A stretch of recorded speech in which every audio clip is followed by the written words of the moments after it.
मराठा समाजाच्या सामाजिक, शैक्षणिक आणि आर्थिक उन्नतीसाठी शिक्षण, कौशल्य विकास, स्पर्धा परीक्षा प्रशिक्षण, उद्योजकता आणि आधुनिक तंत्रज्ञानावर आधारित संधी उपलब्ध करून देण्याचे धोरण राज्य शासनाने स्वीकारले असून या उद्दिष्टासाठी स्थापन झालेल्या सारथी संस्थेच्या माध्यमातून झालेले कार्य उल्लेखनीय आहे असं प्रतिपादन मुख्यमंत्री देवेंद्र फडणवीस यांनी केले। छत्रपती शाहू महाराज संशोधन प्रशिक्षण व मानव विकास संस्था पुणेच्या वतीनं गणेश कला क्रीडा मंच येथे आयोजित संघ लोकसेवा आयोग, महाराष्ट्र लोकसेवा आयोग तसेच विविध स्पर्धा परीक्षांमध्ये यश संपादन केलेल्या विद्यार्थ्यांचा आणि त्यांच्या पालकांच्या सन्मान सोहळ्यात मुख्यमंत्री बोलत होते। यावेळी उपमुख्यमंत्री सुनेत्रा अजित पवार, उच्च तंत्र शिक्षण मंत्री चंद्रकांत पाटील, अण्णासाहेब पाटील आर्थिक मागास विकास महामंडळाचे अध्यक्ष नरेंद्र पाटील, महापौर मंजुषा नागपुरे, शिक्षण आयुक्त सचिंद्र प्रताप सिंह, मनपा आयुक्त नवल किशोर राम, पोलीस आयुक्त अमितेश कुमार, नियोजन विभागाच्या सचिव शैला ए, विभागीय आयुक्त शीतल तेली उगले, सारथीचे अध्यक्ष अजित निंबाळकर, व्यवस्थापकीय संचालक महेश पाटील उपस्थित होते। मुख्यमंत्री फडणवीस म्हणाले, सारथीच्या माध्यमातून आतापर्यंत केंद्रीय लोकसेवा आयोगाद्वारे घेण्यात येणाऱ्या परीक्षेत 140, महाराष्ट्र लोकसेवा आयोग 1124 आणि बँकिंग क्षेत्रात 500हून अधिक तरुण तरुणी यशस्वी झाले आहेत। विविध कौशल्य विकास प्रशिक्षणातून 13,000हून अधिक युवक रोजगारक्षम झाले असून 2 लाखांहून अधिक विद्यार्थ्यांना विविध प्रशिक्षणांचा लाभ मिळाला आहे। एमपीएससी परीक्षा वेळेत पारदर्शकता आणि गुणवत्तापूर्ण पद्धतीने घेण्यावर शासनाचा भर आहे।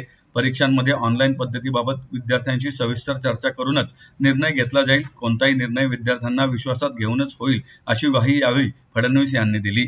छत्रपती शाहू महाराज संशोधन प्रशिक्षण व मानव विकास संस्था ही केवळ शासकीय योजना राबवणारी संस्था नसून सामाजिक परिवर्तन, शैक्षणिक प्रगती आणि युवा सक्षमीकरणाची प्रभावी चळवळ आहे।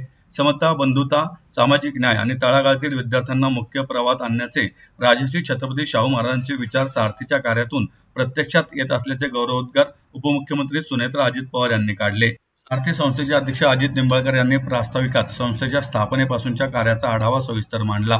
यावेळी त्यांनी मुख्यमंत्री देवेंद्र फडणवीस यांच्या पुढाकारातून संस्था सुरू झाल्याचा गौरवपूर्ण उल्लेख करत तत्कालीन उपमुख्यमंत्री अजित पवार यांचे योगदान अधोरेखित केले। यावेळी सारथीच्या माध्यमातून यश संपादन केलेल्या यशस्वी विद्यार्थ्यांचा मुख्यमंत्री देवेंद्र फडणवीस आणि उपमुख्यमंत्री सुनेत्रा अजित पवार यांच्या हस्ते गौरव करण्यात आला। जे एक प्रकारे निर्वासित आहे, जे लोक समाजामध्ये मागे राहिले आहेत, अशा लोकांना या स्पर्धेच्या युगामध्ये आपण आणू शकणार नाही। आणि मग आरक्षण दिलं तरी देखील समाजातला एक वरचा वर्ग हाच त्या आरक्षणाचा लाभार्थी ठरेल आणि गावातला गरीब तरुण हा कदाचित त्याचा लाभार्थी ठरू शकणार नाही किंवा त्याला तिथपर्यंत पोचायला वेळ लागेल। आणि म्हणून मग वेगवेगळ्या प्रकारच्या उपाययोजना आपण सुरू केल्या, ज्याच्यामध्ये शिक्षण, प्रशिक्षण आणि रोजगार या 3 गोष्टींवर भर देण्याचा निर्णय आपण केला। आणि मग शिक्षणाकरता त्यावेळी असं लक्षात आलं की मोठ्या प्रमाणात गरिबीमुळे त्या ठिकाणी आमच्या मराठा समाजातले तरुण तरुणी हे व्यावसायिक शिक्षण घेऊ शकत नव्हते।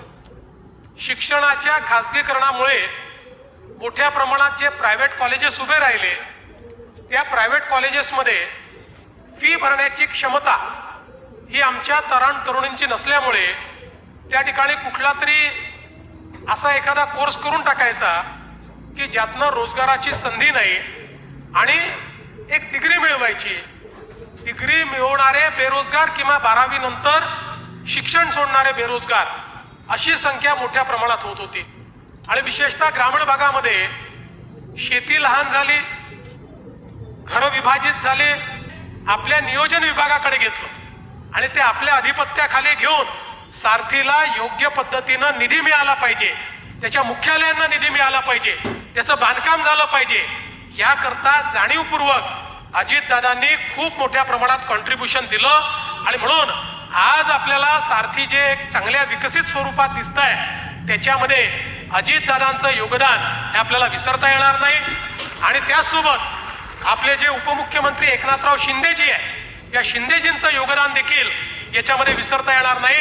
कारण शिंदेजी आल्यानंतर शिंदेजींनीही कुठल्याही परिस्थितीमध्ये सारथी करता किंवा अण्णासाहेब पाटील विकास महामंडळाकरता निधीची कमतरता पडणार नाही याची खात्री ठेवली।